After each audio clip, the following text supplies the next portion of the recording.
Faly miarabantsika rehetra indray matratra ity fotoana ity dia alady izay natokantsika indrindra ho fanateram-bokatra.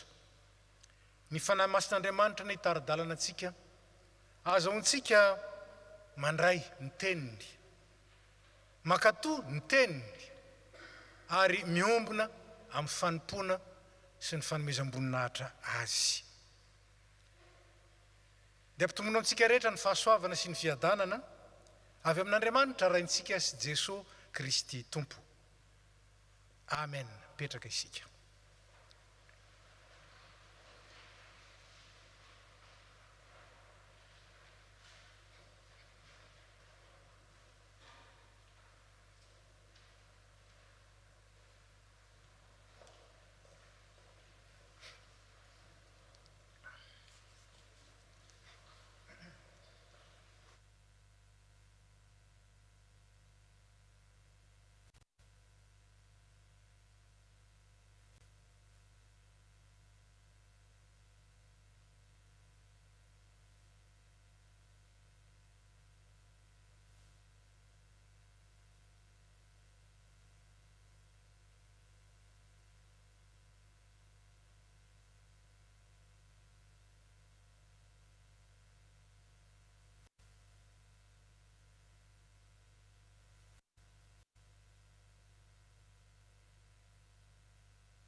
Hosanna, Hosanna, Hosanna,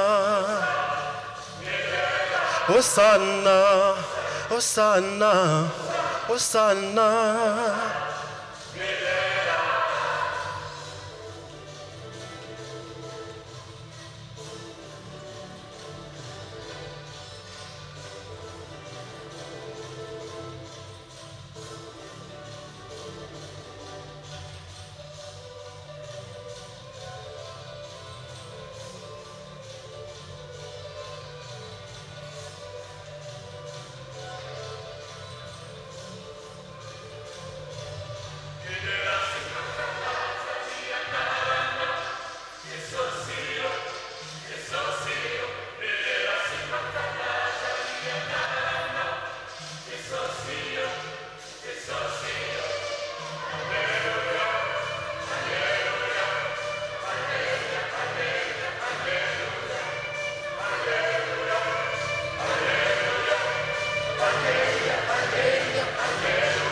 Hosanna, Hosanna, Hosanna,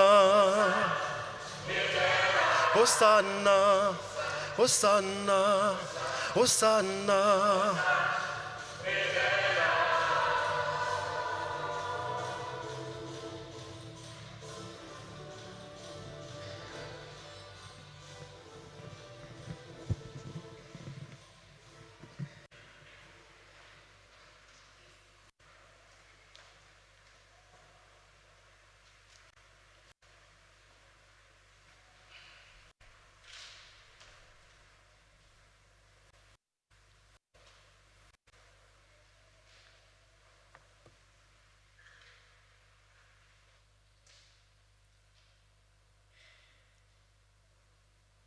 aoka hiara-mitsangana ny fiangonana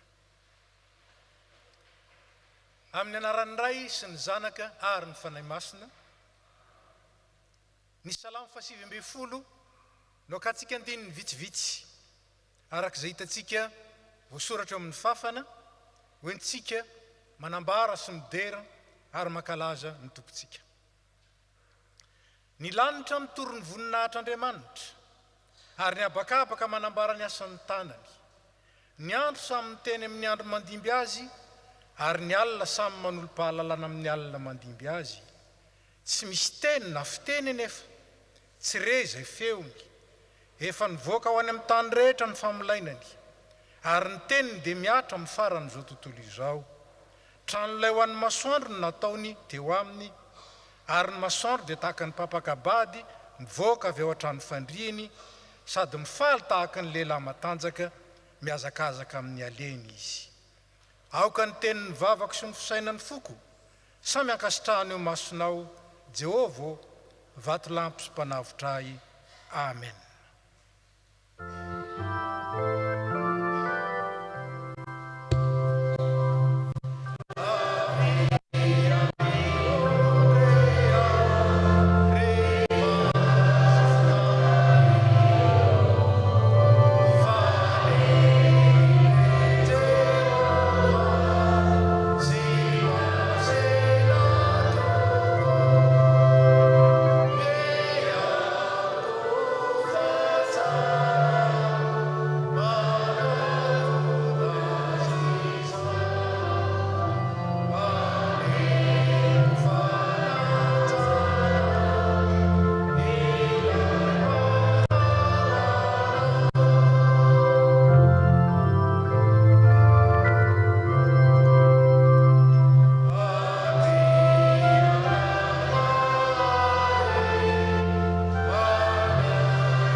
Ivavaka isika miaraka amin'ny zavaboarinao rehetra manerana ny tany miombona amin'ny lanitra sy ny abakabaka ary na dia tsy manana aina azy fa voarin'ny tananao asanao mahagaga miombona an'ireo rehetra ireo zay tompo anao manome voninahitra anao mananatra ny ananao araka ny hiranay dia mioditra sy miankoka eo anatrehanao zahay maneho fanajana manaiky fa tsinotsinona eo anatrehanao bitika manoloana ny voninahitra ao kanefa kosa efa nataonao arena sarobidy eo anatrehanao nataonao efa fanaka izay mahateo ty ary nitiavana tamin'ny fitiavana tsy misy toazy tao amin'i Jesosy Kristy misaotra anao zahay mideranao zahay manome voninahitra anao zahay ary atafahoana eto ny mpianakavin'ny finoana novorinao satria asanao aoka ny tenin'ny vavanay sy ny fisaina ny fonay ho tafakambana ankasitraka anao lay Andriamanitra tsy toy sady mandrakizay mpanao zao rehetra zao amin'ity alahady ity dia mahatsiaro manokana ireo namanay zay ao amin'ny sampana STK ary SZM zay amin'ny lalam-podina ankehitriny namonjy ny lasy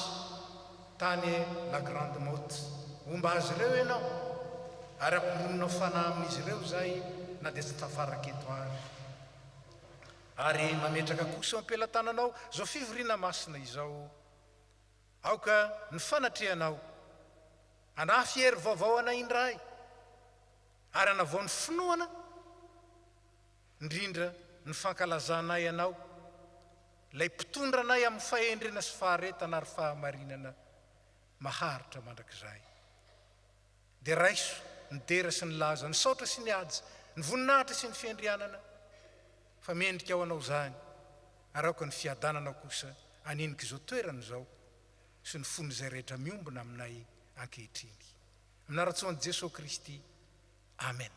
Petraka isika.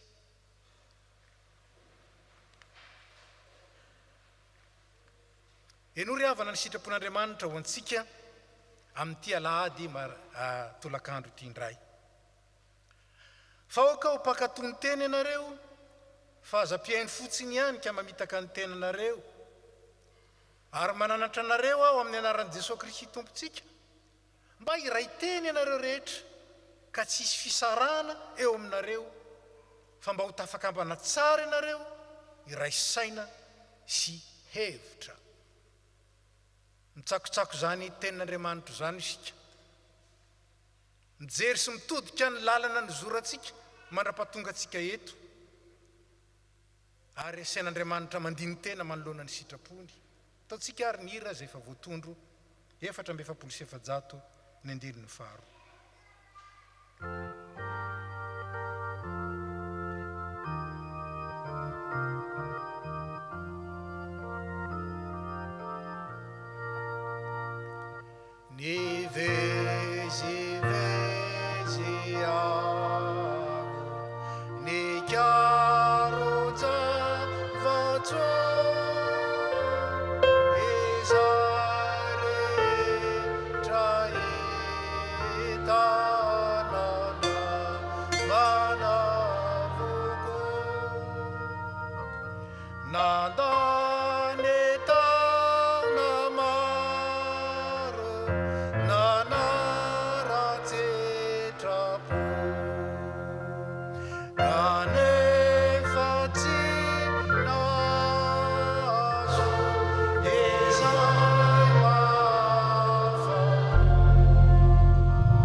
Nandreny teninao zay ary asainao mandiny tena manoloana izany dia manatona anao amin'ny fo feno fanetretena fo torotoro sy mangorakoraka noho ny tsy fahatanteranay teo anatrehanao. Tompo impirimpiry tokoa zay ny tenenanao nanambaranao ny teninao ary ny zanako mihitsy azo ny rahainao hamangy ny fonay ibitsika aminay hampahafantatra anay ny lala-pitaka ary indrindra hitondra anay eo amin'ny lalan'ny fahazavana kanefa tsy nenonay zany tsy narahanay zany impirimpiry anao tompo no miteny aminay mampahafantatra anay ny fanetretenanao tao amin'ny Jesosy Kristy lay na dia nanana ny marina rehetra azy dia nanaiky kosa hitondra ny fahadisoanay ny fona ho anay ary ny solo tenanay teo amin'ny azo fijaliana matetika nefa zay tompo tsy antra ny namanay matetika izay tratra ny avonavom-po ka ny fahamarinanay no reharehanay eo anatrehanao sy eo anatrehan'ny olona fa tsy ny fitiavanao izay tiana kosa hitariananay ho amin'ny fitoriana ny filazantsaranao hijoronay ho fahazavana sy ho fanasina natsanganao fiangonana izay kanefa tsy miray teny mizarazara misaratsara-tsaina natsoinao vatana tokany Kristy izay kanefa hay samy mandeha amin'izay tiana ialeanay ary mitady izay tombontsoa ho an'ny tenanay samy rery misaotranao anefa izay fampatsiarovinao anay indray amin'ity andro ity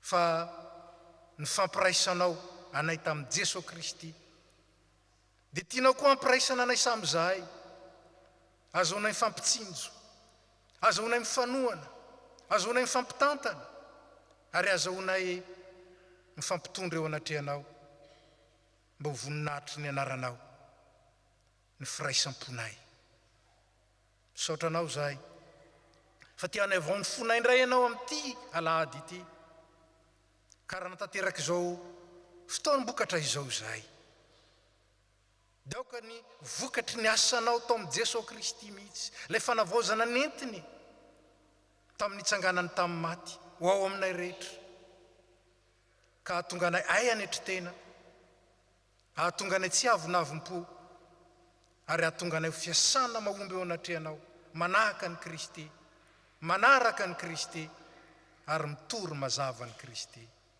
miaraka ny fiangonana ranay be famindram-po mitalao aminao zay mamelany ilokay diovy zay ho afa-pahotana sasao zay mba ho afa-keloka ary avao izy ny fanahinay mba vonoka nompo anao ny fitiavan'i Jesosy Kristy zanaka ao mpamonjy anay no angatahanay aminao amen.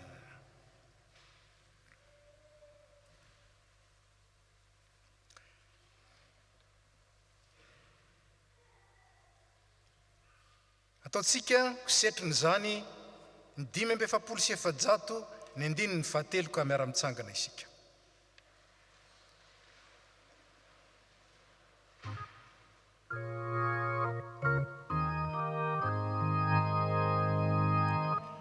Emmanuel tena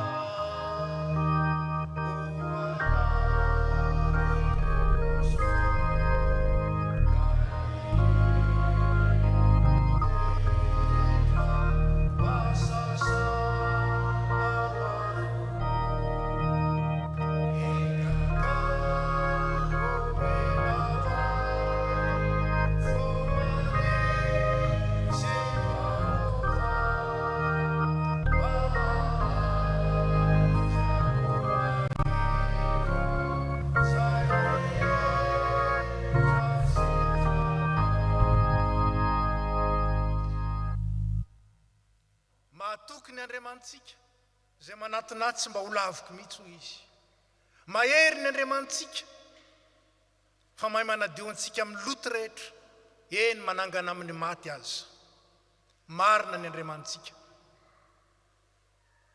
ka mamindra fo amintsika mamela ny helitsika ary navaontsika andehanantsika amin'ny lalan'ny fahamarinana eno iariny teny anambaran'ny soratra masina ny amin'ny fitiavan'Andriamanitra anao ary ny famelan-keloka atolony anao fa na dia tahaka ny jaky aza ny fahotanareo ny tompo dia ho fotsy tahaka ny oram-panala na dia mangatrakatraka tahaka ny sily aza dia ho tahaka ny volon'ondry fotsy zaho dia izaho mamono ny fahadisoanao noho ny amin'ny tenako ary tsy ho tsarovako ny fahotanao hoy ny tompo noho izany teny zany dia ambara aminao amin'ny finoana sy fitiavana fa voavela ny elokao noho ny amin'ny anaran'i Kristy masina miderany tompo amen.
Nous arrivons au moment dédié aux enfants et aux jeunes.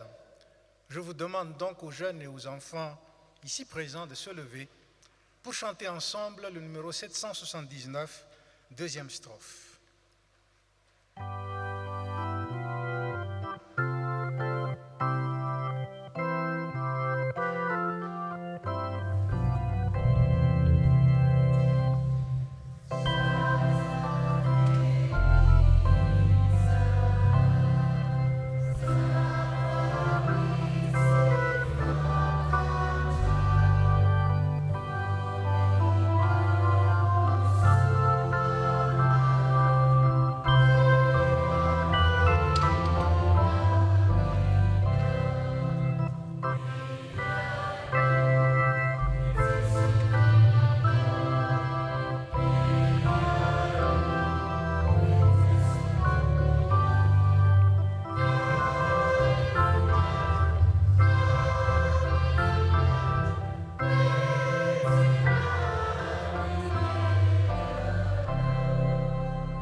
Seigneur, nous te remercions de ce moment que tu nous donnes pour écouter ta parole.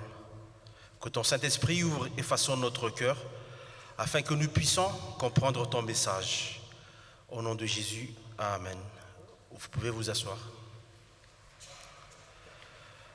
Notre thème d'aujourd'hui, c'est l'Église obéit-elle au commandement de Dieu? Ou précisément, toi et moi, obéissons-nous au commandement de Dieu? Pour le comprendre, qui est d'abord l'Église?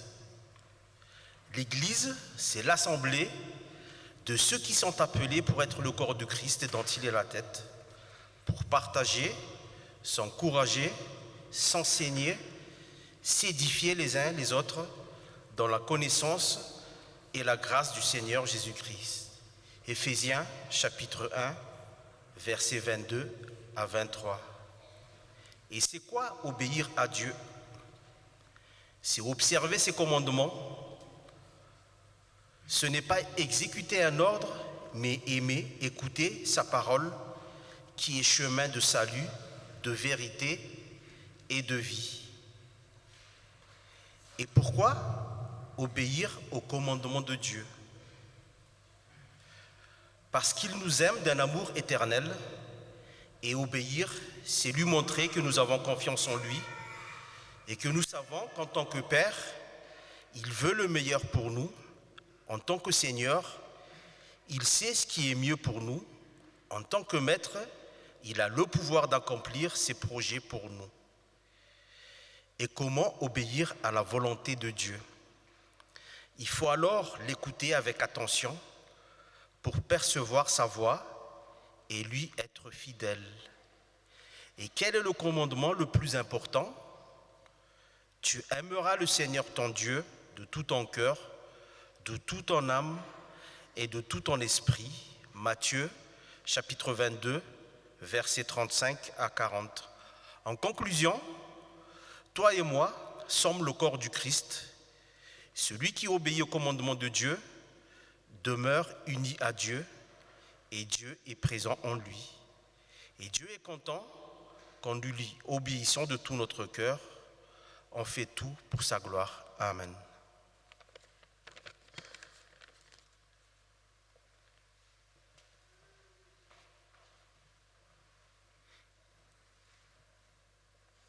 Manao ny hira fa 712 isika dia angatahana ry mitaribavaka sy hamaky ny teny mba hiakatra ety.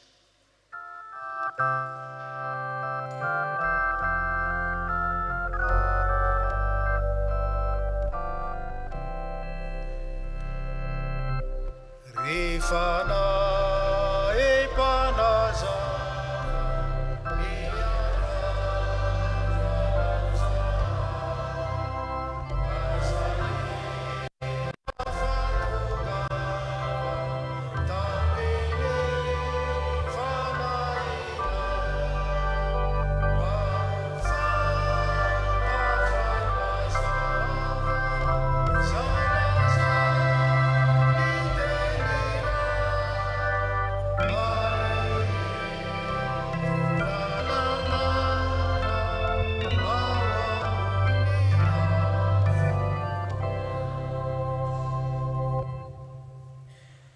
araiky vavakantsika tompoko.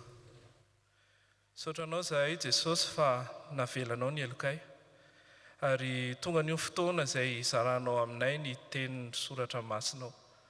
Ka mangataka ny fanahinao masina izay Jesosy mba hirotsaka tao amin'ny fiangonanao. Omeo anay Jesosy Kristy ny ahay andray hitsakitsako ary hampiatra izany teninao zarana aminay izany amin'ny fiainanay andavanandro. Raoka Jesosy Kristy izany teninao izany mba tena hitondra fiovana tokoa amin'ny fiainanay, ahafahanay manavao indray ny fanoloran-tenanay aminao, ary hahatonga anay ihany koa Jesosy Kristy ho vavolombelonao any amin'izay rehetra toerana ametrahanao anay. Raha mpanginy Jesosy rehetra feo tsy avy any aminao, raoka izay hieno, tsy hieno, afa-tsy ianao rery ihany, izay miteny aminay anio. Ka amin'ny anaranao Jesosy Kristy nangatana izany. Amen.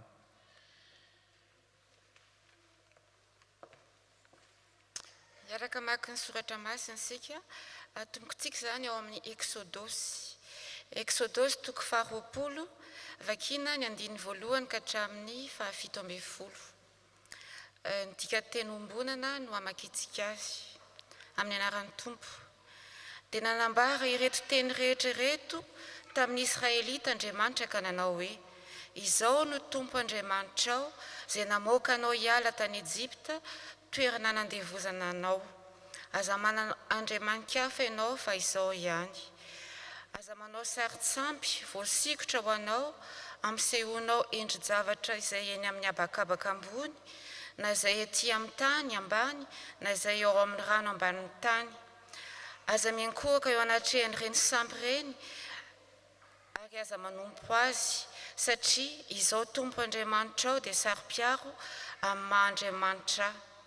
Raha misy olona meloka amin'izany dia mankahala, dia ho faisiko izy sy ny taranany hatramin'ny zafiafy sy ny zafin-dohalika. Nefa kosa izay tia ka mitandrina ny didiko dia anehoako famindrapo hatramin'ny taranaka 5. Aza manononim-pona ny anarako ianao, fa izao Tompo Andriamanitrao dia mitana ho meloka izay manao toy izany. Tsarovy ny andro sabata mba hanokananao azy ho ahy.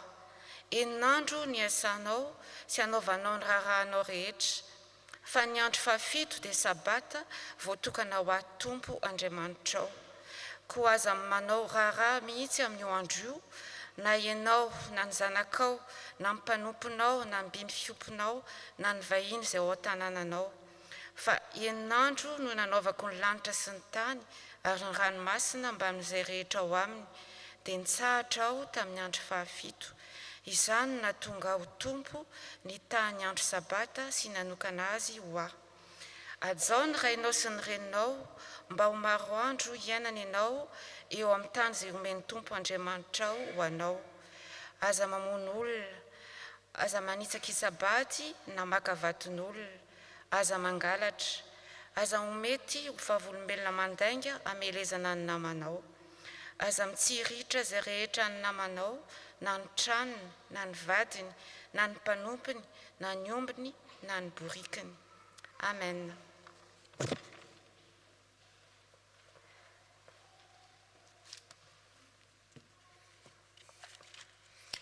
Dia mbola ho tohizantsika ny famakian-teny, izany dia hitantsika ao amin'ny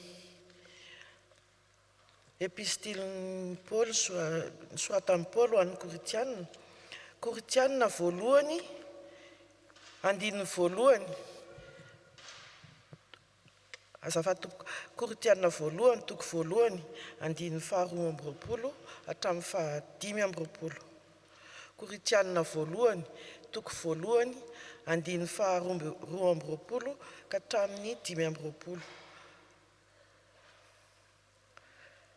Amin'ny anaran'i Jesosy. Eny, mitaky fahamantarana avy amin'Andriamanitra ny Jiosy ary ny Grika mitady fahendrena. Izay kosa dia i Kristy voaombo teo amin'ny hazo fijaliana notorianay. Fa nahafotoanana ho an'ny Jiosy izany ary fahadalàna ho an'ny hafa firenena.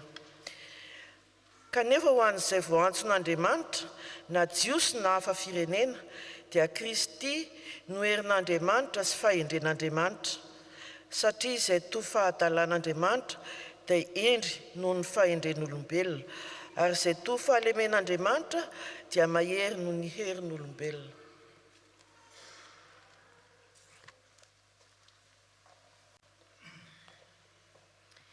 Mbola ho toizantsika riavina ny famakiana ny tenin'Andriamanitra dia ny filazantsara araka ny Joany 2:2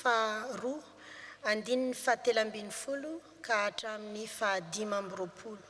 Filazantsara araka ny Joany 2:2 ka hatramin'ny 5:20. Miara-mitsangana ny fiangonana.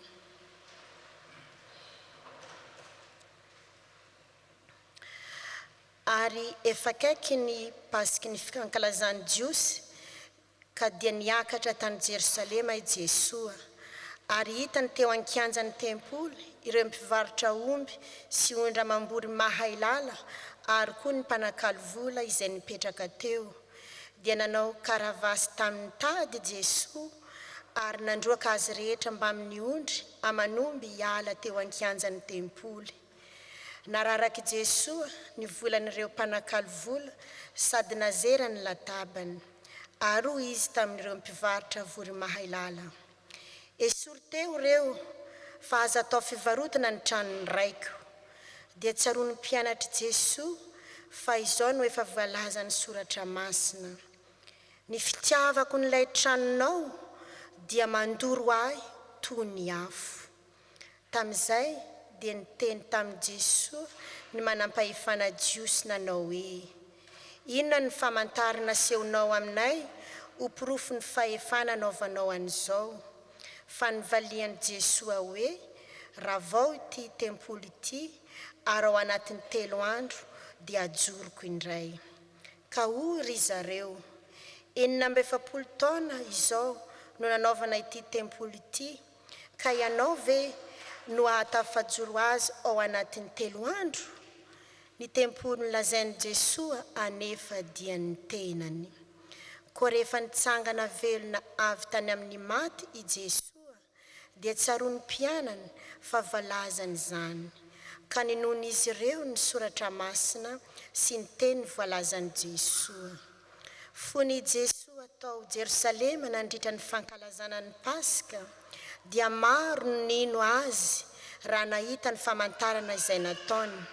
Kanefa i Jesua dia tsy natoky azy ireo, satria fantana avokoa izy rehetra, ary tsy nilainy izy vavolombelona manambara azy momba ny olona, fa izy mihitsy no nahafantatra izay tao amponin'ny olona. Amen.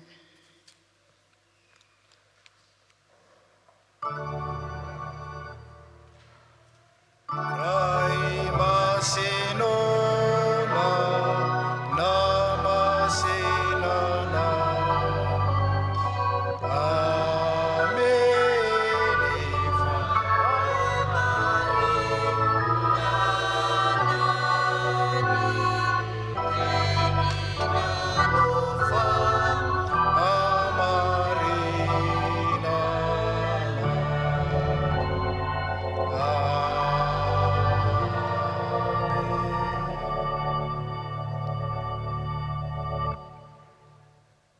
ry Jesosy mitenena araka ny fombanao, fa zay manantena andreny feonao.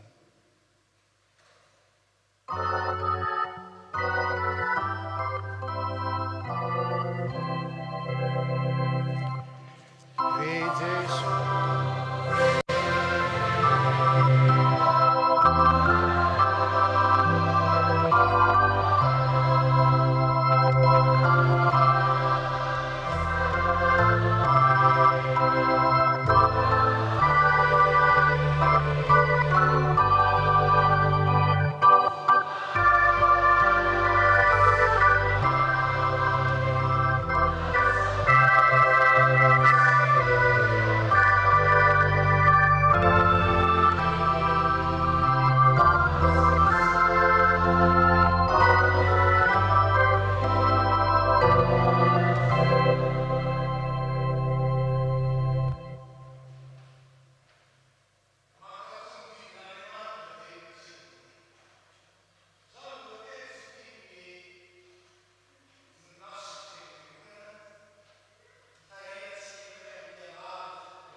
lazaina ny fomba tsotra ny fahamarinana zay ambaran'ireo tenin'Andriamanitra nomena antsika tamin'ny alalan'ny perikopa dia izao: fitiavana ny fehy ny didin'Andriamanitra.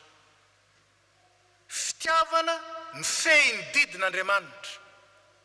Marina nefa eto am-piandohana fa raha vakitsika tsara ny Exodosy 20, mialoha ny anomezan'Andriamanitra ny didiny na ny lalàny ho an'ny fireneny dia ampatsirovin'Andriamanitra ny asa nataony mba hanavotany azy sy hananganany azy ho fireneny. Ampatsirovin'Andriamanitra ny asany mba tsy ho fombafomba ny hanajan'ny olona ny lalàna na ankataovan'ny olona ny didiny, fa fahatsiarovan-tena, fahatsiarovan'ny lanjan'ny fitiavan'Andriamanitra azy. Izany ny Tompo Andriamanitra ao zay namoaka anao hiala tany Egipta, toerana na andevo anao. Andevo ianao, olona afaka ianao ankehitriny, fa noho izaho ny Tompo, noho izaho.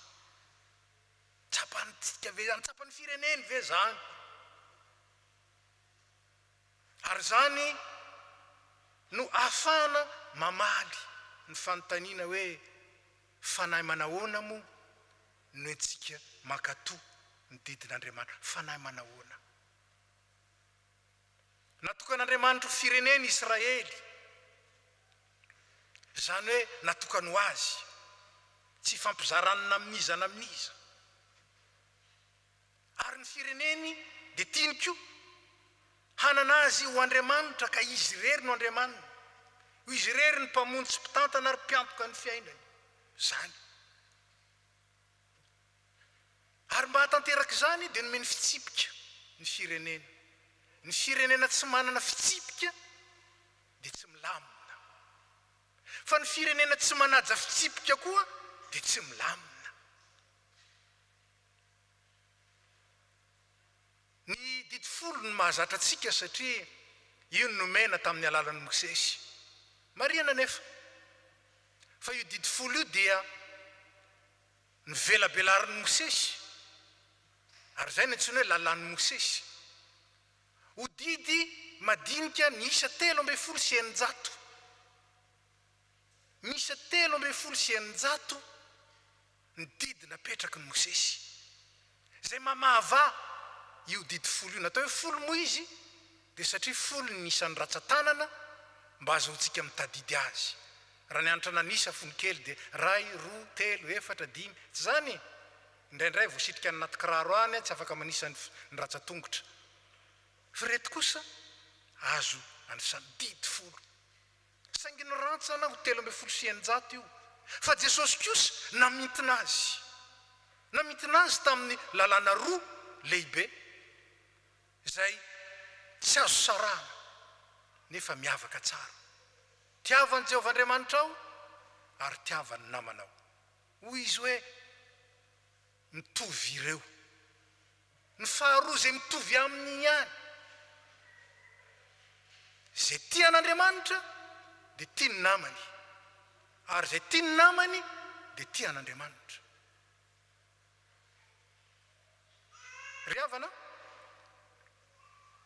fanekem-piraisana zany ny antsoina dia fanekena tao amin'ny Mosesy teo. Ary io fanekem-piraisana io dia tsy tanteraka teo amin'ny Jiosy. Nahoana? Satria ny lalàna no heveriny fa ho zava-dehibe, fa tsy ilay Andriamanitra nanome ny lalàna. Averiko tsara, ny lalàna no ataony ho zava-dehibe, fa tsy ilay Andriamanitra zay loharano ny lalàna. Noho izany dia narahany tsara, saingy tsy tao Andriamanitra. Ay ty Andriamanitra fitiavana. Raha tsy misy fitiavana ny lalàna dia fanandevozana koa izy. Raha tsy misy fitiavana ny lalàna dia fanandevozana koa izy. Ary eo amin'ny Jesosy Kristy nanatanterahana izany fanafahana feno zany. Ao amin'ny Jesosy Kristy, raha ny zanaka no manafaka anareo dia ho afaka tokoa ianareo. Afaka manana ny lalàna. Misy kosa andevo manana ny lalàna. Riavana asiana parenthèse kely. Io fanekepiraisana io no ambaran'ny fanambadiana ao amin'ny soratra masina. Io no iorenan'ny fanambadiana kristianina izay miorina amin'ny atao hoe fahatokiana, fidélité, izay teny nitsoahana tamin'ny teny grika hoe fidei. Avy amin'io no nahatonga ny mpino antsoina hoe fidèle, mpino ny dikany. Raha misy mananarana fidèle nareo dia tsarovo zany, mpino ny hevitra zany, mahatoky, tsy mivadika zany. Ary zao ny voady atao rehefa manamasina fanambadiana, ho tianao amin'ny foky rehetra aho ary hijanona aminao rery mandra-piavin'ny fahafatesana. Ny fanambadian'i Kristy amin'ny fiangonana no antsoina amin'io. Ny fidélité an'Andriamanitra amin'ny fiangonana no antsoina amin'io. Inona moa dikan'izany hoe hijanona aminao rery mandra-pahatonga ny fahafatesana zany, hijanona aminao rery ary ninona miseho. Fa tsy rehefa iny ianao fa manelingelina, na sanatry ny zany ianao solafaka, ariko ianao. Nanao zany ve Andriamanitra? Tsy nanao zany Andriamanitra. Satria mahatoky Andriamanitra, fidèle. Araka izany dia mifamatotra ny finoana sy ny fanambadiana. Zany no antony hitondrana azy any am-piangonana. Zany no tonga azy hanamasinana azy eo anatrehan'Andriamanitra. Fa tsy hoe akory dingana tsy maintsy atao zany, na amin'izay dia mba misarona voaly, dia mba mitondra peratra. Tsy zany. Fanambaram-pinoana ny fanambadiana kristianina. Misy milalao an'izany, misy tsy mihevitra an'izany, misy manao zany ambanin-javatra. Fa ny soratra masina kosa dia mazava. Fijoroana vavolombelon'ny fitiavan'ny Kristy ny fiangonana sy ny firaisan'ny Kristy amin'ny fiangonana ny fanambadiana. Idina eo ny fononteny na ny parenthèse. Fa iverenantsika ny lohevitra. Hoy ny tompo hoe raha tia ianareo dia hitandrina ny didiko. Jaona 4:15. Raha tia ianareo dia hitandrina ny didiko. Tsy misy fitiavana an'Andriamanitra marina raha tsy misy ny fitandremana ny didiny. Ary ny didiny rehetra ny tanterahany mino, tanterahany zay rehetra tia azy sy mino azy. Zao anefa koa ny teneniny, aoka tsy tio amin'ny teny sy ny lela isika, fa aoka ho amin'ny asa sy ny marina. Ity fitiavana mbaharety ity zany tsy fihetsem-po, ity fitiavana mbaharety ity zany tsy hoe fombafomba. Ity fitiavana mbahareto ity dia fitiavana lalina, satria Andriamanitra mihitsy no ambara fa fitiavana. Andriamanitra dia fitiavana. Ary izany ny tian'Andriamanitra sy tiany olona amin'ny fitiavana marina dia olona manana an'Andriamanitra. Izay tsy manana an'Andriamanitra fa milaza fa tia fitiavana sandoka ny azy. Sarotra be miteny an'izany any velany. Sarotra be ny miteny zany any velany. Fa santsika miteny zany satria fahamarinan'Andriamanitra zany. Izay raha misy milaza fa tian'Andriamanitra nefa tsy tiany rahalany dia mandangy izy. Ary araka izany koa raha misy milaza tiany rahalany nefa tsy tian'Andriamanitra dia mamitaka izy. Ambaran'ny soratra masina feno fahatanterahana ny fitiavana. Zany hoe izay tia marina dia efa nahatanteraka ny lalàna. Fa indrindra Paoly hoe izay tia dia efa nahatanteraka ny lalàna rehetra. Romanina 7:19. Rehefa nanontaniana Jesosy ny amin'ny didy lehibe ao amin'ny soratra masina, ny amin'ny lalàna izay tokony kataovina amin'ny soratra masina, dia izao no navaliny. Didy roa lehibe izay mitovy lanja sady mifameno no mahatanteraka ny lalàna. Ny fitiniko, ny fitiniko dia izay le izy. Didy roa lehibe mitovy lanja sady mifameno no mahatanteraka ny lalàna dia izao: tiavan'ny tomponao amin'ny fonao rehetra, ny sainao rehetra, ny fananao rehetra, ary ny herinao rehetra. Zany nanambaran'ny filazantsara ny lioko azy. ary koa ny faharoa dia mitovy aminy ihany. Tiavany namanao, lazaintsika hoe tahaka ny tenanao, fa dika hoe tiavany namanao amin'ny sainao, amin'ny fonao, amin'ny fanahinao ary amin'ny herinao rehetra. Nahoana ireo zavatra efatra ireo no singanina? Satria io no nanambarany lioko atoko faharoa andininy faharoa amin'ny 50 ny refiny mahaolona tokoa ao amin'i Jesosy. Ny refiny mahaolona ao amin'i Jesosy araka an'Andriamanitra dia ireo saina, tena, fanahy ary fo, tsy azo sarahany ireo. Ireo ny mahaolona, ka ny hoe tiavany namanao, tahaka ny tenanao dia izay, tahaka ny tiavan'ny tompo ny tenanao koa, fa tsy ny tiavanao ny tenanao ihany. Amin'ireo lafiny ireo, ireo ntsona hoe dimension holistique de l'homme. Zava-dehibe ireo ry havana. Ka misy zavatra roa singanina amin'ireo. Voalohany, ny fitiavana an'Andriamanitra zany dia aseho amin'ny fanatanterahana ny didiny. Ny fitiavana an'Andriamanitra dia aseho amin'ny fanatanterahana ny didiny. Tsy fihetsem-po io a. Ny hira zao dia mandeha foana, tiako anao Jesosy dia mihira daholo ny rehetra, fa tena tianao ve Jesosy? Move ny fihetsika rehetra sy ny fiteninao sy ny ataonao tena maneho fitiavana an' Jesosy? Sa fotsiny te hiara mifalifaly sy mitsinjaka amin'ny olona, tiako ianao Jesosy? Izay tia an'Andriamanitra mitandrina ny didiny. Izay tia ny tompo manatanteraka ny baikony. Tsy ampy ny mahalala ny tenin'Andriamanitra, fa mila mankatoy zany amin'ny lafiny rehetra, amin'ny fofy ny fitiavana, amin'ny saina minisy tsy mety tsara velatsy, amin'ny fanahy feno fanajana ny tompo, ary amin'ny alalan'ny tena manontolo ka manolotra ny tompo ny hery, ny fahaizana, ny fotoana, ny fananana sy ny sisa ho an'ny tompo. Atolotra ho an'ny tompo, ary zany ny tena hevitry ny hoe vokatra. Ary indray dia ambaratsika voka-dehibe, satria mba manao vokatra ihany any nananany, fa ity voka-dehibe. Jesosy ao amin'ny filazantsara ny vakitsika dia nandroaka ny mpivarotra. Tsy atao fivarotana ny trano koa zay, fa atao trano fivavahana. Dia zany sasany tsy mahazo mivarotra zany ny fiangonana. Mahafinaritra be zany hitsindalana be zany. Tsy mahazo mivarotra ny fiangonana. Tsy maintsy dinihana ny contexte ry havana. Inona ny zavatra hita reto mpivarotra reto ange tsy fivavahana ny namaika azy, fa bizina. Zay no heviny. Ka dia norarana ireo.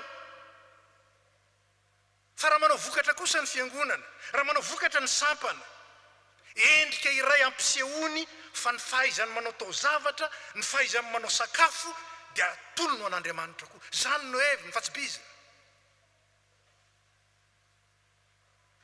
Tena izany tokoa ve ny ataontsika? Ny any Madagasikara rehefa manao vokatra, ny mpamboly sonjy mitondra ny sonjiny, dia avadika voly iny mba hampiasaina ao amin'ny fiangonana. Bizina ve zany? Ny mahay gato manao gato dia amidy, dia ny vokatra zay aorana amin'ny fiangonana. Bizina ve zany? Tandremana tsara, ary zany mahatonga antsika tsy tokony tsaratsara, satria misy ihany manolotra gato fa bizina.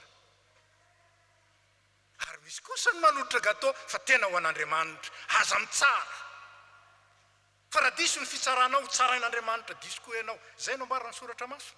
Araka ny tsaranao no hitsarananao. Dia aza mitsara ao Jesosy. Manahirana ny kristianina ny ovafo io a. Ahoana kosa tsy tsara, jerenao zao efa tena hitanao fa tsy mety. Marina zany. Raha ianao ny teo anoloan'le vehivavy ny tratra ny varotena, ahoana ny nataonao? Hoy Jesosy, zay voalohany tsy nanota taminareo, nanao kadorabato azy, nanao fialan'ny jiosy. Zay nge natonga le fialan'ny jiosy, nanao fialan'ny jiosy. Aza mitsara.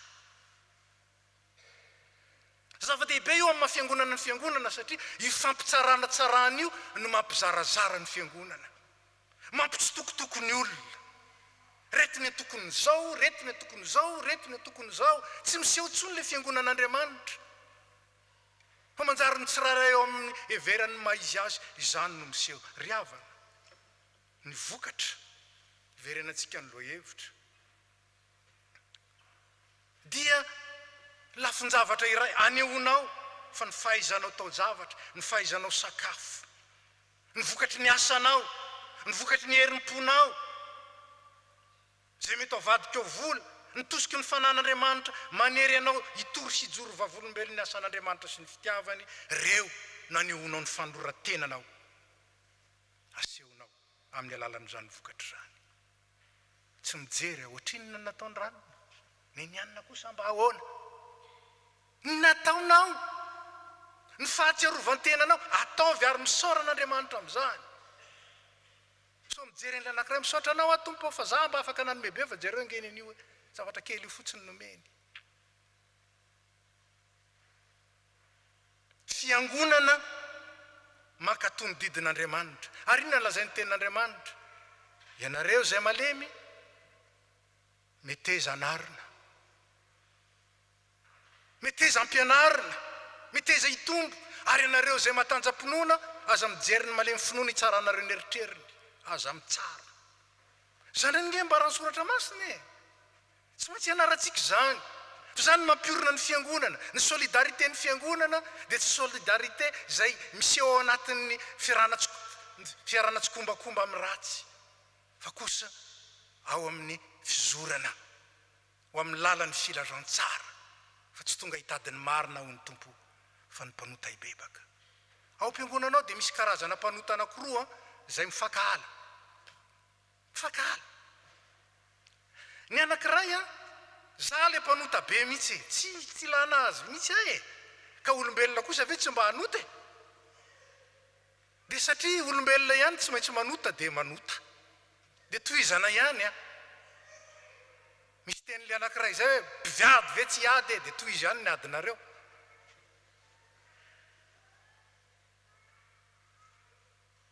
Tokony bebany zany, tokony alany zany, fa raha ohatra inonanao mpivady kosa ve tsy mba hiady dia raha riva ihany dia fa rafitra indray e. Normal. Ka inona ny asan'i Jesosy ao anatin'izany raha izany?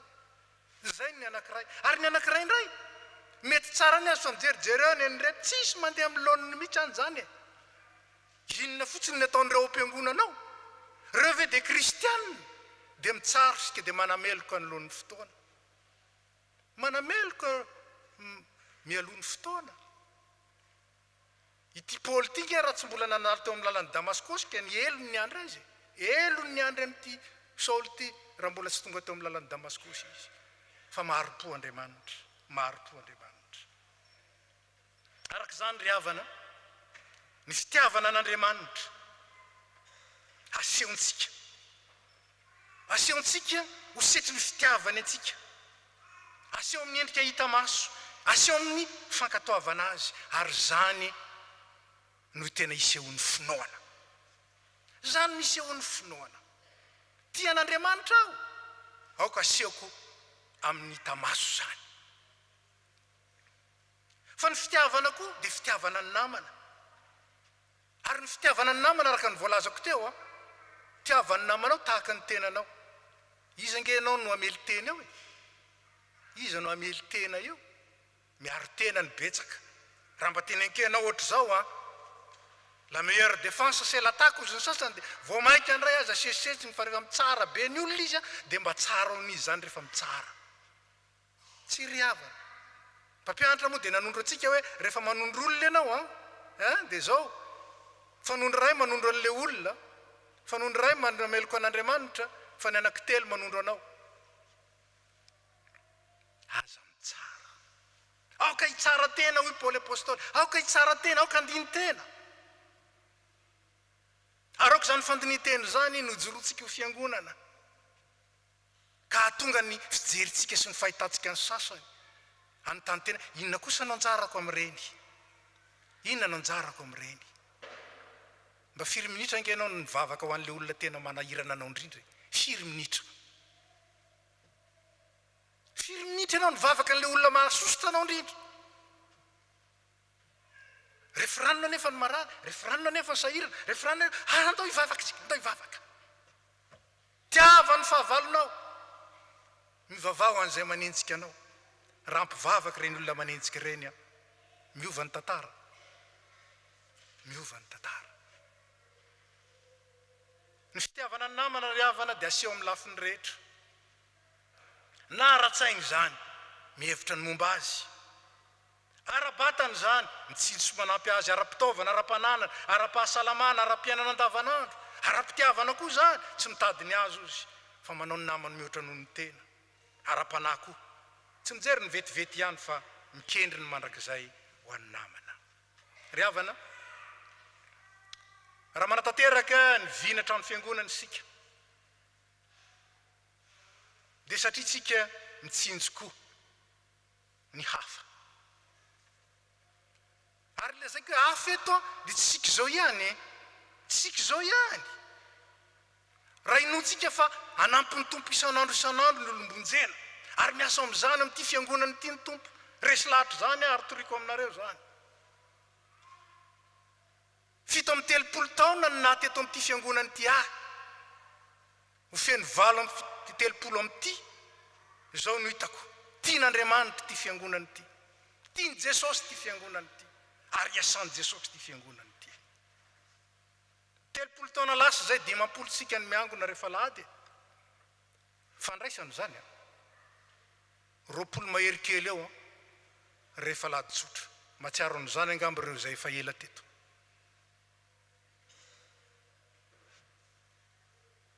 Roapolo taona lasa 100 teo sika.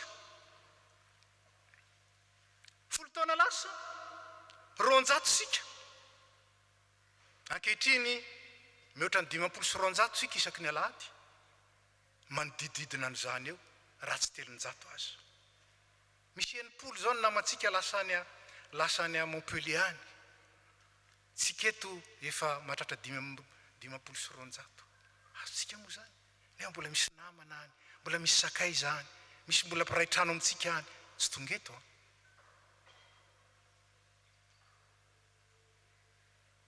Move mijery ny fanjakan'Andriamanitra tokoa sika. Ka maminavina hoe ahoana moa tsika zany afaka 10 taona, afaka 20 taona, afaka 30 taona, afaka 50 taona. Sady mieritreritra fotsiny, tafiditra eto aloha tsika ka de zany e. Mandrapavoaroka tsika ndraiky eo aloha. Marina fa ho avy ny tompo a. Ary manakaiky ny fiverenany. Tsy manalavitra akory. Saingy tsisy maharefy zany fotoana iverenany zany. Mila miomana sika. Mety androany hariva ihany zany. Mety ho rampitsy ihany zany. Nefa koa mety ho afaka 10 taona zany. Mety ho afaka 10 taona zany. Mety ho afaka. Fotoana lavitra zany. Tsy antsika zany. Amin'ny tompo zany. Raha nantaniana ny lehilahy anankiray hoe mety ho vehivavy koa io a. Raha izao ianao no ilazana hoe ho faty rampitso. Inona no ataonao? Be angamba amintsika nalala ny valiteny a. Raha izao ianao no lazana hoe ho faty ianao rampitso. Inona no ataonao androany? Inona navalina? Amboly azo aho izy. Fa azo tsoana azy, azo ho an'ny taranaka. Ary zany no antanin'ny tompo antsika, inona no ataonao mandra-piveriny tompo? Na iverina anio izy, na iverina rampitso, na mbola ho ela. Inona no ataonao? Mitory ny fitiavan'i Kristy. Ny fitiavan'i Kristy izao tontolo izao, fa tian'Andriamanitra izao tontolo izao. Zany no mbola ampaharetany ny famindram-pony. Mbola misy tia ny vonjena. Hoy ny vavaky ny tompo, mbola manana ondry maro ivelan'ny ty valy ty a. Reny koa dia tsy maintsy angoniko. Angonina aiza nefa? Angonina aiza? Ozy tsy mila fiangonana zany tsika e. Makany an-danitra amin'ny zava-dehibe. Oui, fa aiza ny taizana azy? Vakio ny soratra masina e. Fa ambarany Paul mazava tsara nanotra ho an'ny Efesianina izy.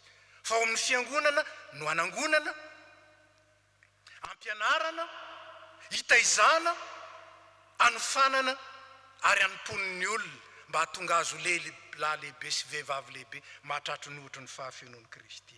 Mila an'izany isika. Ary mila zany isika tsy amin'ny fieritreretatsika fa araka ny fomba an'Andriamanitra, fomba mahagaga. Tsy fomba araka ny fahendren'olombelona fa fomba araka ny fomba an'Andriamanitra. Ary zany tiany Paoly resahana rehefa napamaky antsika ny Korintianina voalohany izy. Ahoana ny lazany azy? Ny fahadalan'Andriamanitra ane dia endry noho ny fahendren'olombelona. Ary ny fahalemen'Andriamanitra mahery noho ny fahalemen'ny olona. Aoka isika atsiaro ny fahalementsika. Aoka tsika atsapan'ny fahadalantsika sy ny fetran'ny fahalalantsika. Azahoantsika miaino an'Andriamanitra ary miroso amin'izany. Hoy ny Tompo amin'ny filazantsara ny vakitsika teo, raha vao ty fiangonana ty, raha vao ty tempolo ty, fa ao anatin'ny 3 andro ajoroko ny ray izy. Riavana ny tempolo tao Jerosalema ane, zay voalaza eto hoe tempolo mahafinaritra ty, tempolon'i Hérode ny anarany, le temple d'Hérode. Hérode lehibe ny nanao an'io ary asa tanana ny rehareany io. Tiany anehoana fa izy le atao hoe Hérode lehibe. Zany nanaovana an'io tempolo io. Tsy fatahorana an'Andriamanitra mihitsy akory, fa fitiavany te hirehareha. Ka ny manao itsin-dalana dia miteny hoe jereo Jesosy aza ny teny hoe raha vao any ny fiangonana, tsy mila fiangonana tsika. Tsy riavana. Tsy riavana. Tsy zany no anambaran'ny soratra masina sy ny tantaram-piangonana ny ilantsika trano fiangonana. Ary zany koa ny tsy tokony anompotsika trano fiangonana na ireharehantsika fotsiny ny amin'izay mety ho trano fiangonana. Atao lehibe mba hanehoana ny fahalehibiazantsika, tsy riavana. Fa atao lehibe mba hanehoana ny fahalehibiazan'Andriamanitra, eny riavana. Andriamanitra lehibe ny Andriamanitsika. Raha anao zavatra kely tsika dia nieritreretintsika kely no ataontsika amin'izany. Fa Andriamanitra lehibe ny tokitsika, nahoantsika nieritreritra zavatra kely. Indrindra fa ny planina anao ny fiangonana, planina lehibe. Anampy isan'andro ny isan'ny olombonjena. Arak'izany riavana, aoka ny fitiavan'Andriamanitra no ibahana sy ibaiko atsika. Ibaiko ny fisainantsika ary ibaiko ny fiainantsika. Dia tandremo ny didiny, tanterao ny fikasany, fa aza atao amin'ny fomban'olombelona. Aza atao ireharehanao, fa ataovy kosa voninahitry ny anarany. Itiavanao azy amin'ny sainao rehetra, amin'ny fonao rehetra, amin'ny herinao rehetra, ary amin'ny fananao rehetra, ary anehoanao ny fitiavanao ny namanao amin'ny sainao, amin'ny fonao, amin'ny herinao, ary amin'ny fanahinao. Dia maefabe amin'ny asan'ny Tompo, tsarovy fa tsy foana tsy akory ny fikelezana ho aina ao amin'ny Tompo. Raisy ny fitahiana. Dia aminareo rehetra riavana ny fahasoavan'i Jesosy Kristy Tompo, ny fitiavan'Andriamanitra ray ary ny firaisana amin'ny fanahy masina. Ampiorina anareo amin'ny fahamarinan'Andriamanitra ary ijoronareo vavolombelon'ny Kristy, ilay nijaly sy maty teo amin'ny hazo fijaliana, nefa nitsangana tamin'ny maty kosa, hanome fandresena ho an'izay rehetra matoky azy, ka anaiky hiara-miady aminy, anaiky hiara-mitondra aminy ny vesitry ny fahotana eo amin'ny manodidina, ary anaiky kosa hanangana noho ny fahazavana omeny Kristy ho an'izay matoky azy. Zany ny antsonanao fiangonana, zany no ampiraisana anao ho fanahy iray, mba ho vava iray saina iray nanomezanao voninahitra an'Andriamanitra, ary zany ny antsonanao ho vavolombelon'ny firaisan'ny ray zanaka ary ny fanahy masina, ka hijoronao ho vatantenan'ny Kristy marina tokoa eto anivon'izao tontolo izao. Matoky ilay ny antso anao, izy hatanteraka izany ho voninahitry ny anarany. Amen. Petrakisika.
tianina maneran'izao tontolo izao ka mpitsanganana ny rahantsika manonona ny fankempinoana apôstôlika. Mino an'Andriamanitra ray tsy to mpanao ny lanitra sy ny tany aho, ary mino an Jesosy Kristy zanan'lahy tokana tompontsika izay nitorotoronina tamin'ny fanahy masina, nateraky Maria Virjiny, nijalana napaka Pôntio Pilato, nombona tamin'ny hazo fijaliana, maty kanalevina, nidina tany amin'ny fiainatsita, nitsangana tamin'ny maty tamin'ny andro fahatelo, niakatra ao any an-danitra, mipetraka eo ankavanan'Andriamanitra ray tsy to. Avy any iaviny tsara ny velona sy ny maty, mino ny fanahy masina aho, fiangonana masina maneran'izao tontolo izao, ny fiombonan'ny olona masina, ny famelan-keloka, fitsanganan'ny tena amin'ny maty ary ny fiainana mandrakizay. Amen. Petraka isika ry havana.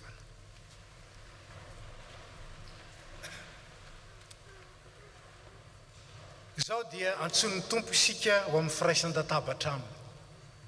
Ny firaisan-databatra amin'ny tompo dia maneho ny firaisantsika amin'ny Kristy, fa maneho ny firaisantsika amin'ny samy isika koa izany. Zany ny fampihavanana lehibe ny tanterana teo amin'ny hazo fijaliana. Ary zany ny mbola andraikitsika hitory sy joro vavolombelona zany eto anivon'izao tontolo izao. Manao ny hira voatondro isika mangataka ny dekona mba hiakatra ety.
Ka mifanajana lehibe ny deranay hoe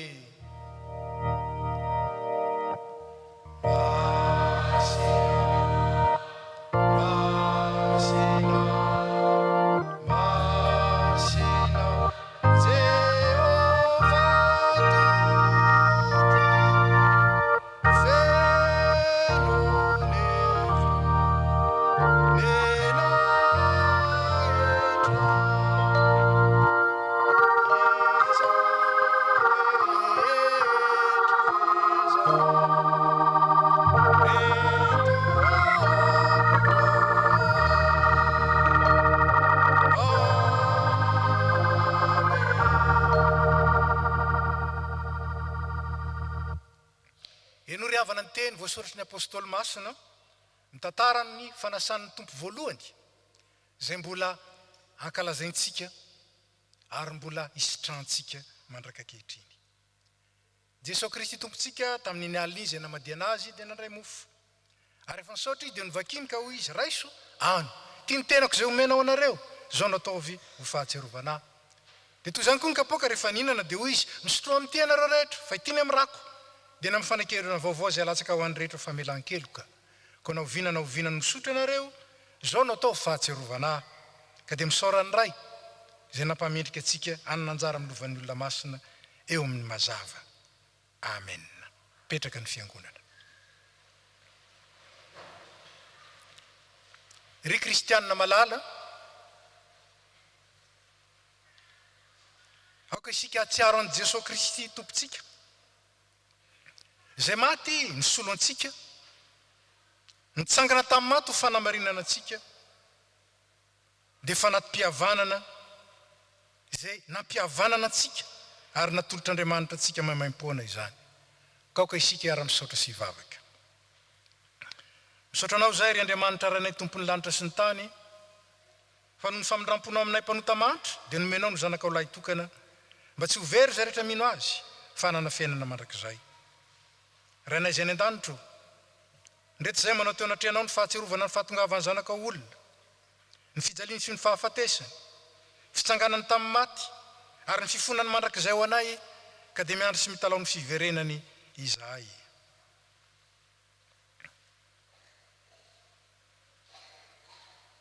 Ankehitriny raha io, haidino ny fananao masina mba hameno ny fonay, ka andraisanay tokoa ny tomponay amin'ny finoana velona amin'izao izy manatona anay amin'ny alalan'ny fanasana izao. Fa ny fananao no aharinao, hanamasinanao, hanomezanao anay ny zava-tsoa rehetra. Ka dia ho tsapanay anio ane ny fanatrehanao, ka tsy izay tsony no velona, fa ianao no velona ao anatinay. Miaraka ny fiangonana. Ry Jesosy Kristy tompo, zay tonga eto anatrehanao iombona amin'ny latabatra masina, dia mangataka ampianaro ifankaty tahaka ny tiavanao anay izay. Arako izay ara-manana amin'ny fiangonana masina manontolo, ny fiononana sy ny fifaliana aminao, dia ianao izay miara-manjaka amin'ny ray sy ny fanahy masina hatramin'ny taloha indrindra ka mandrakizay. Amen.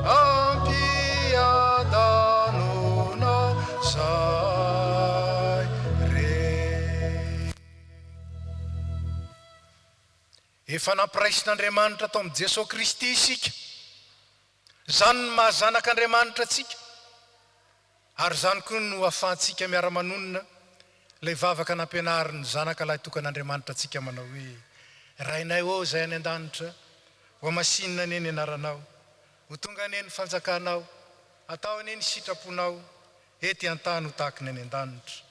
Meo anay n'io izay anina sahaza ho anay, ary mamelany elokay tahaka ny namelanay izay meloka taminay, ary aza nitondra anay ho amin'ny fakapanahy, fa manafanay amin'ny ratsy, fa anao ny fanjakana sy ny ary ny voninahitra mandrakizay. Amen. Tsangana ny fiangonana. Ny mofo izay vakitsika dia firaisana amin'ny tenan'i Jesosy Kristy tompontsika, fa isika rehetra zao na dia maro aza ary samy hafa, dia tena iray ihany isika ao amin'ny Kristy Jesosy. Ny kapoaka ny firaisana izay soarantsika dia firaisana amin'ny rano Kristy, dia ny rano fanekena vaovao izay alatsaka ho an'ny rehetra ho famelan-keloka.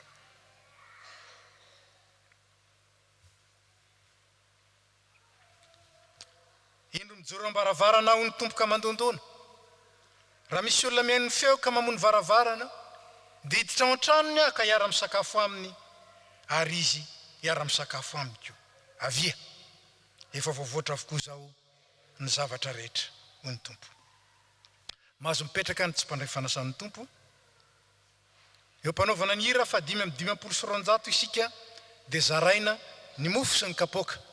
Dia izay efa nahazo dia mba mipetraka ahitany dekona izay mbola tsy nahazo. 5:20.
Toizantsika amin'ny 1:20 261.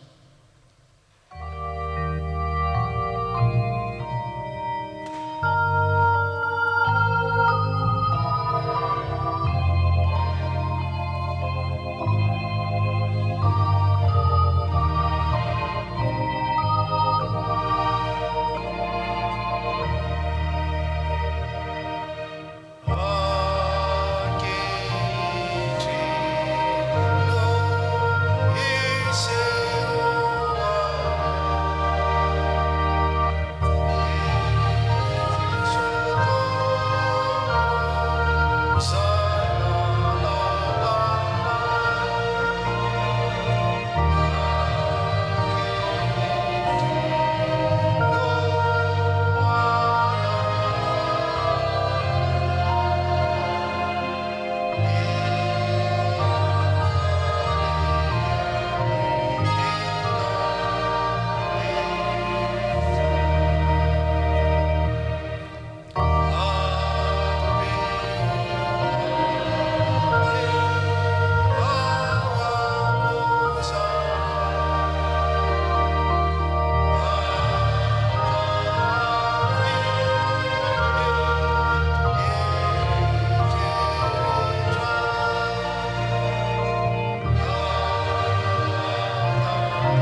hitsangana ny mparefanasany tompo. Hoy Jesosy Kristy tompo raiso.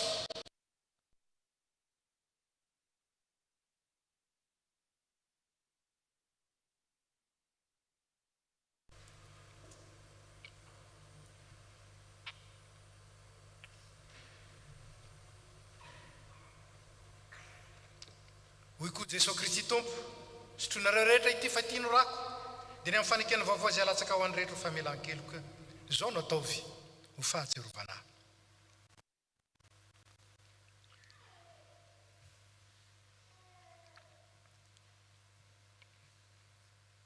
Jesosy Kristy tompontsika, izay vombo tamin'ny azo fijaliana tsangana tamin'ny maty, nefa nanomenareo ny tenany sy ny rany, izay nanavotany ianareo tamin'ny fahotana rehetra. Izy ene ampahery sy hiaro anareo amin'izany amin'ny finoana marina ho fiainana mandrakizay. Dia aminareo anie ny fiadanana. Mbola ataontsika ny hira fa 990 ho fisaorana ny tompo.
Vaovao faritany, lasy STA, STK, SZM.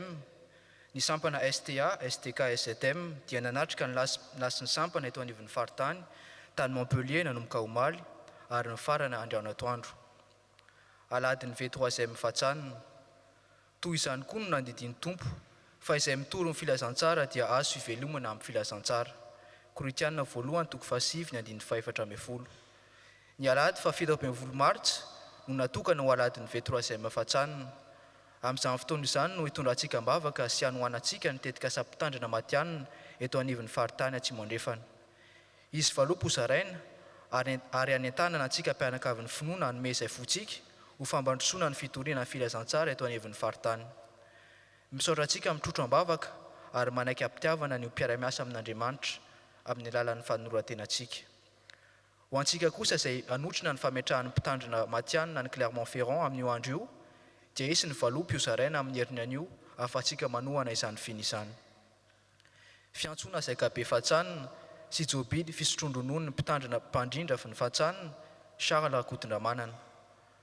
Amin'ny fofen'ny fifaliana no anasana antsika rehetra, anatrika ny Zakabe ny faritany Atsimandrefana, ny asabotsy 13 sy ny alahady 14 aprily any amin'ny lycée Saint-Joseph de Tivoli, Bordeaux. Io moa dia fotoan-dehibe fihaonana isaky ny roa taona, ifambizarana fifaliana sy fiadanana, ary indrindra hiterana sy hanomezana voninahitra an'Andriamanitra.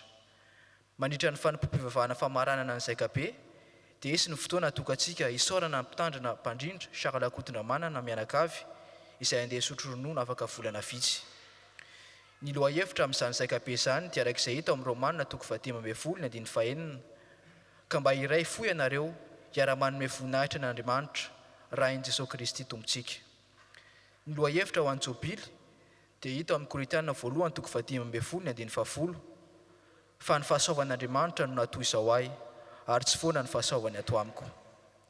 Toy izao ny fandaminana ho an'ny sarandasy, ny olona 5 taona miakatra dia 80 €, ny zazakely latsaky ny 5 taona izay sakafo fa tsy maka fatoriana 60 €, ary ny zazakely izay tsy sakafo no sady tsy maka fatoriana no tsy mandoa sarandasy. Ny fisoratana anarana dia manomboka an'io ary farana ny alahady fa 30 Martsa. Afaka manantona ny diakona eny ambaravarana isika rehefa mirava ny fanompoam-pivavahana an'io, ary mbola isy ihany koa ny formulaire en ligne izay ho alefa amintsika ahafahantsika misoratra anarana ho amin'izany. Misaotra antsika mahatsara mavaka izany fotoana izany ary manentana fahatongavantsika maro ho an'Andriamanitra irery ny voninahitra. Vaovao eto amin'ny tafo, filazana manjo voaloha. Efa niady tsara aho, nahatanteraka ny fiazakazahako aho, nitahiry ny finoana aho. Amin'ny finoana sy fanantenana amin'ny fitsanganan'ny tena amin'ny maty, no ampandrenesanay ianareo fa ny ava-malala anay raha fehivola faravoloany lala Lydia dia nodimandry ny alatsinainy fa 24 febroary 2024 rehefa nivahiny 75 taona teto an-tany, hoy ny rahavaviny Vitry Monique. Filazana manjo faharoa.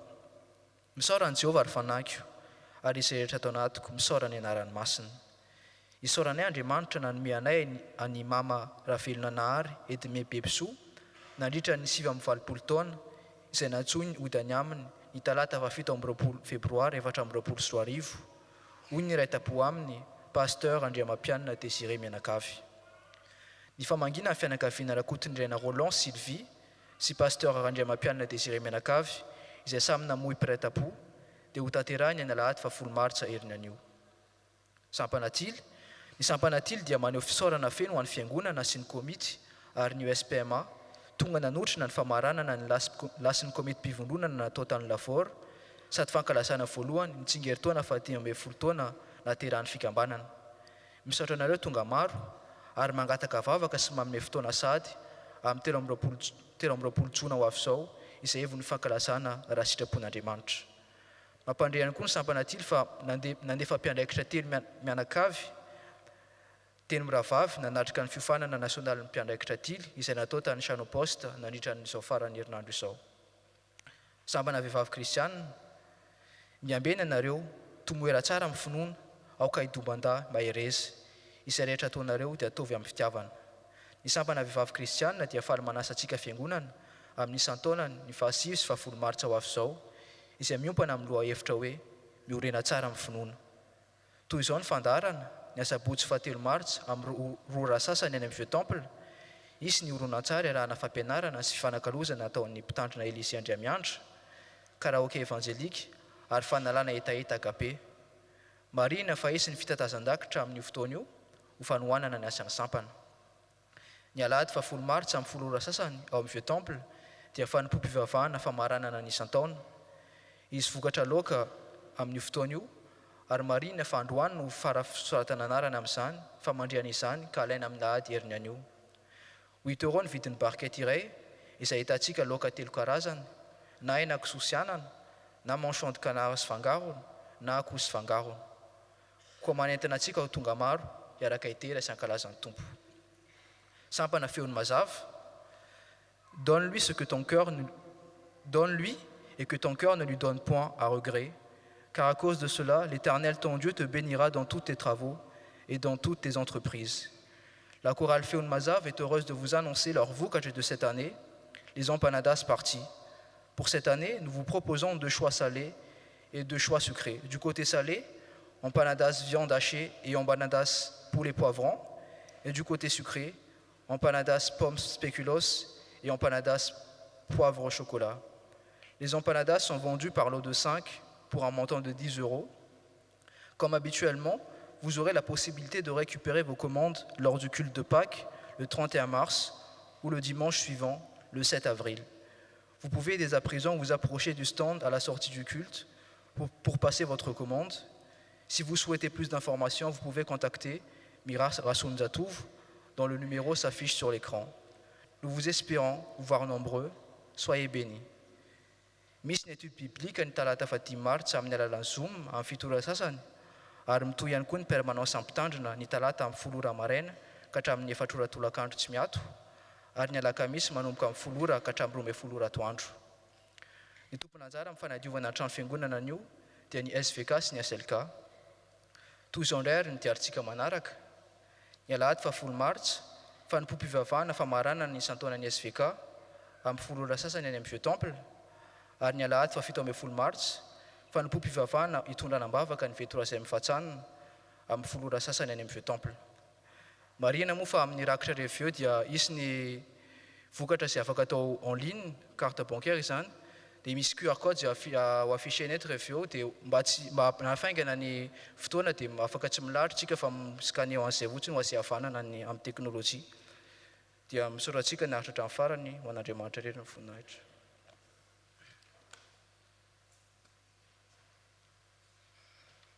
Fanaontsika ny miarahaba ireo vahiny izay sendra mandalo na koa mitoetra, ka dia raha misy amintsika ao anatin'izany angatana mba hitsangana mba ho arabaina ny anaran'ny fiangonana ary tsofindrano ny anaran'ny tompo.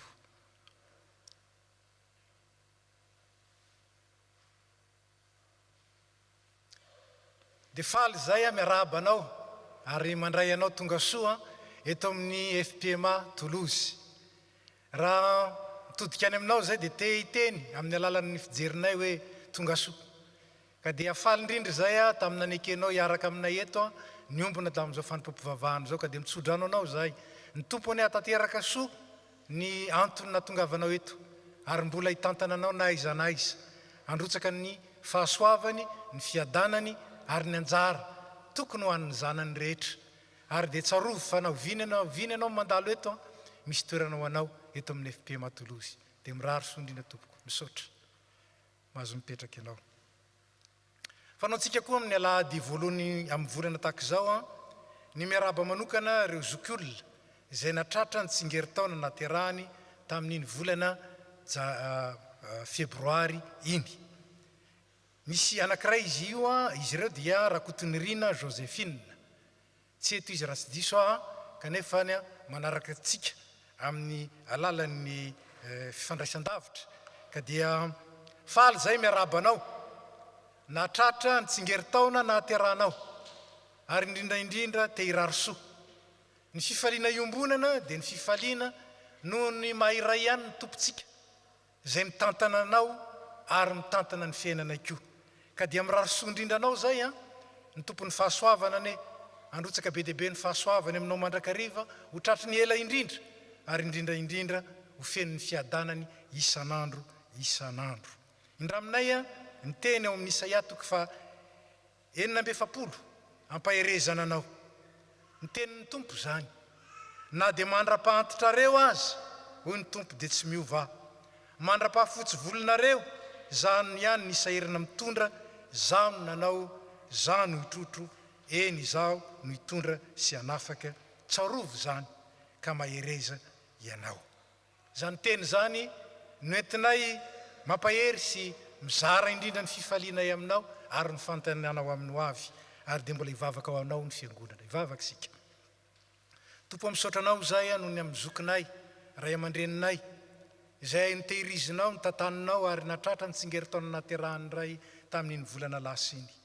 Tompo ny aina ianao, mpitantana ny fiainanay ary mahay mandahatra azy amin'ny fahendrena. Isaoranay, hiderana ianao, ankalazaina ianao ny amin'ny zokinay, ray aman-dreninay, izay nanehoanao ny faminramponao lehibe ary nandrotsahanao ny fahasoavanao sy ny fitahinao. Mivavaka ho azy zay. Tompo, ny teny fikasana izay nozaraina taminy teo, aoka hiara-dalana amin'ny isan'andro, ary manoatra noho izany, satria mahay manao mihoatra noho zavatra rehetra ianao. Eny mihoatra lavitra noho izay naingatana na eritreretina araka ny hery izay miasa ty anatinay.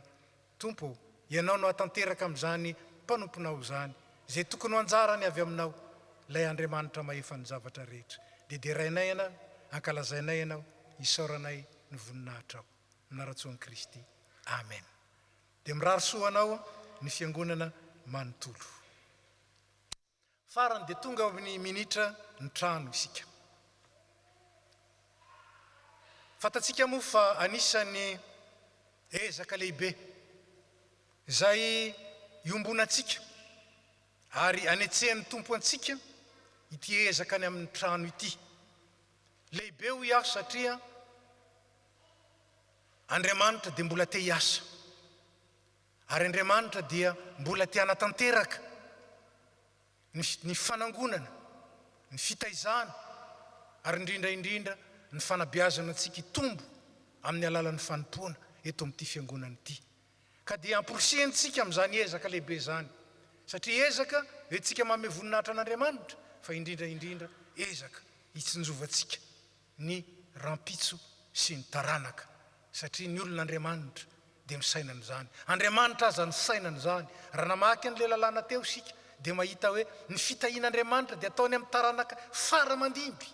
Andriamanitra mihevitra ny fara mandimby, na hoantsika tsy nihevitra, na dia ny mandimby afaka 500 taona monja aza. Ka dia amporosihany sika mitoy ny ezaka ry havana, mitoy ny ezaka ary ndeha tohizana, amafisina ny fiombonana, ahatongavatsika amin'izany tanjona izany. Fatatsika moa fa ny atao hoe manota dia tsy mahatratra ny tanjona, ary tsy entina mpitahotra antsika akory zany, fa entina mpaherezana antsika, fa lay mitarika antsika, lay miomba antsika, dia mahatanteraka kosa ny fikasana tsara rehetra. Ka dia aoka iray saina sy hevitra ianareo amin'ny mahafiangonana, ka hivondrona hanao ny tsara rehetra, araka ny Korintianina 2:1 ny 9:10. Mitoy ny fitrandrana, satria zany no ezaka atao amin'izao fotoana izao, ny fitrandrana amin'ny lafiny maro samihafa rehetra, ary angatahana indrindra ny fiaraha-miasantsika. Sika rehetra, mpiangona rehetra, na iza natsiaro nomen'Andriamanitra fanomezam-pahasoavana, na iza mahatsiaro nomen'Andriamanitra traikefa, ka mahita lalana ho amin'izay ahafahana manatanteraka zany dia entanina isika. Omena antsika tsy ho ela ny andinidininy mikasika izay ilaina ho amin'ny fahazoantsika mandroso amin'ny fanatanterahana izany vinanasa lehibe zany. Ny Andriamanitra ne izay efa niantso antsika ary nampiray antsika tao amin'i Jesosy Kristy, mbola ampiray sainantsika, ampiray foantsika, ary indrindra ampiseho ny fampiraisana avy amin'ny fanahy masina ny tanterahany Jesosy Kristy teo amin'ny hazo fijaliana, ahatonga atsika ho mpandresy tahaka azy ilay nitsangana tamin'ny maty. Amen.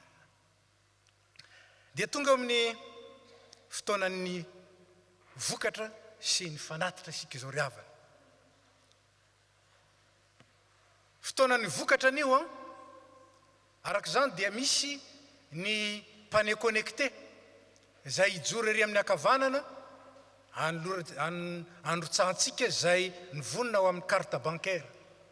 Fa ny lehilahy kosa dia anaty, izy no andeha mialoha, anaty ny vokatra.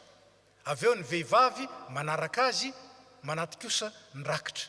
Ary ambonin'izany dia misy koa ireto hijoro eto anoloana, andraisan'ny rakitra avy amintsika izay te hampiasa ny panier connecté. Ataontsika ny hira efa voatondro tsarovy ry havana, fa izay manome amin'ny fifaliana. Zany no ankasitrahan'Andriamanitra. Eto amin'ny ankavanana ny vokatra, misy soratra vokatra eo amin'ilay panier connecté, ary eto amin'ny ankavia kosa izay mandony rakitra. Ataontsika ny hira dia tatazana ny rakitra.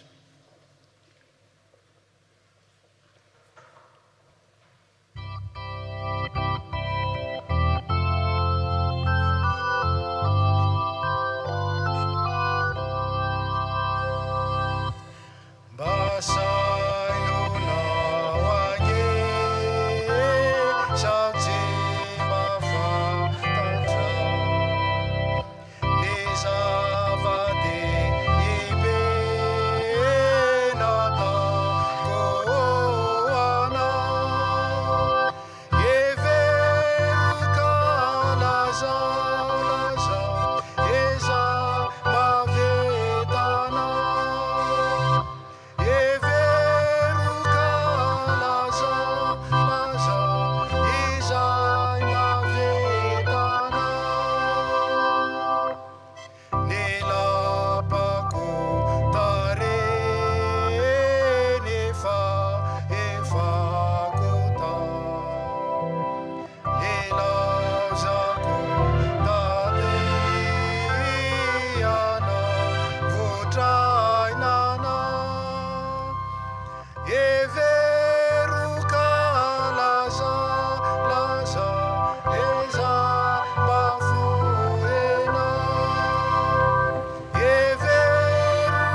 ny hira fa 977 nataontsika eo mpitsanganana fanolorana ny rakitra sy anavaozantsika ny fanolorantenantsika.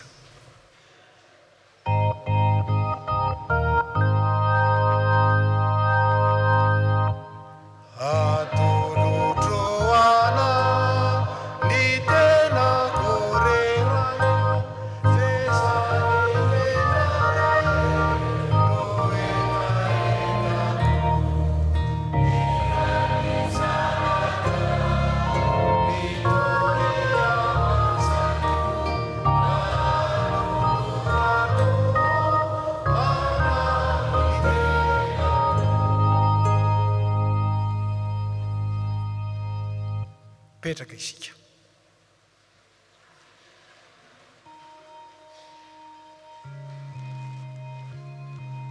Zao dia tonga mivavaka fangatana mangataka ny tompony anjara mba handroso amin'izany.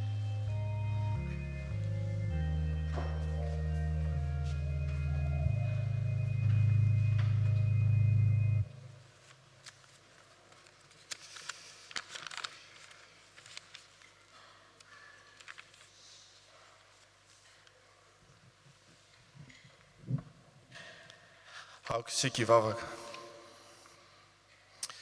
Misaotra anao ry Tompo Andriamanitra io fa tanteraka soamatsara zao fanompo-pivavahana androany zao.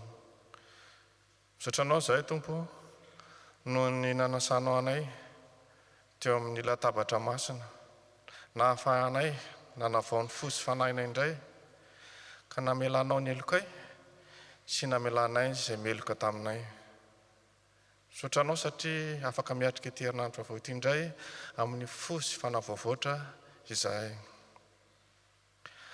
Mivavaka aminao izay ho an'ny FPM Manontolo ary singanay manokana ny FPM Toulouse, dia ny mpitarina sy ny fianakaviany ary ny tompona andraikitra rehetra isan'ambaratonga. Ny fahasoavanao ny rotsaka aminay tsirairay avy. Ianao koa anie no hanampy anay amin'ny asa rehetra izay miandry. Singanay manokana amin'izany mivinatra ny fiangonana mba handeha amin'ny finoana izahay rehetra fa tsy handeha amin'ny fahitana arazoto ny rehetra hifarimbona hiara-disy hifanampy arak'izay fanomezam-pahasoavana nomenao anay tsirairay avy. Favaka aminao koa izahay mba hanana hanokoanina sy trano aleofana tsara avokoa ny olona rehetra, indrindra ny mahatra sy ny malahelo, mba hanana faharetana sy fahasitranana ireo izay tsy salama ary mba hanana fitsarana izay miady-saina sy sahirana. Afaka aminao koa izay ho an'ireo vao namoy malala mba azo fampionana feno avy aminao sy fampaherezana. Afaka aminao izay ho an'ny tany miady tonon'ny manokana eto, ny any Ukraine sy Russie, ny any Gaza ary ny any amin'ny Mer Rouge. Ianao no ndresy lahatra ny rehetra mba hiverena amin'ny fihavanana. Vangioso tantany isan'andro anao ireo vahoaka mijaly noho izany ady izany. Afaka aminao koa izay ho an'ny tanandrazanay Madagasikara, manjaka ny fiadananao ary ity firenena mandrainay ity la Frantsa mba ianao no hanome fahendrena na ny mpitondra na ny vahoaka. Ary mivavaka aminao koa izay mba hampiroborobo ny asa fitoriana manerana ny tany mba hitombon'ny fitiavana sy ny finoana ary ny fanantenana. Ho andro izay nandray fahasoavana kosa mba hisaotra hizara izany amin'ny hafa. Dia amin'ny anaran'i Jesosy Kristy no anaovanay izany mivavaka izany. Amen.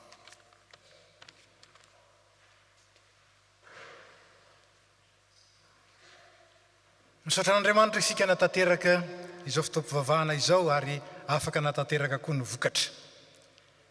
Mialoha ny afatra sy ny tsodrano dia ataontsika ny hira izay efa voatondro hitantsika eo amin'ny fafana izany mitsangana ny fiangonana.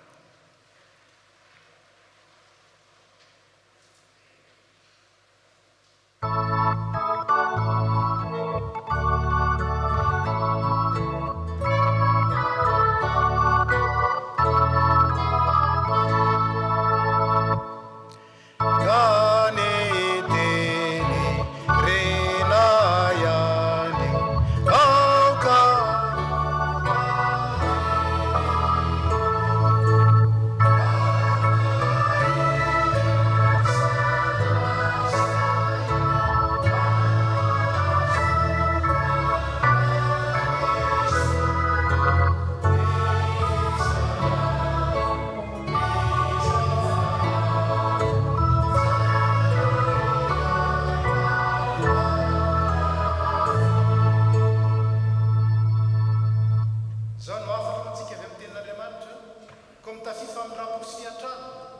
famoram-pana fanetretena fahalemem-pana fandeferana araka ny olombofidin'Andriamanitra sady masina no malala ary aoka hanapaka amponareo ny fiadanan'i Kristy fa ao amin'izany ny antsona anareo tena iray ary aoka feno fisaorana ianareo dia raiso ny tsodranotonona amin'ny anaran'ny Tompo hitay anareo ny Tompo ka hiaro anareo ampamirapiratra ny tavany aminareo ny Tompo ka hiatra anareo anandratra ny tavany aminareo ny Tompo ka hanome anareo fiadanana.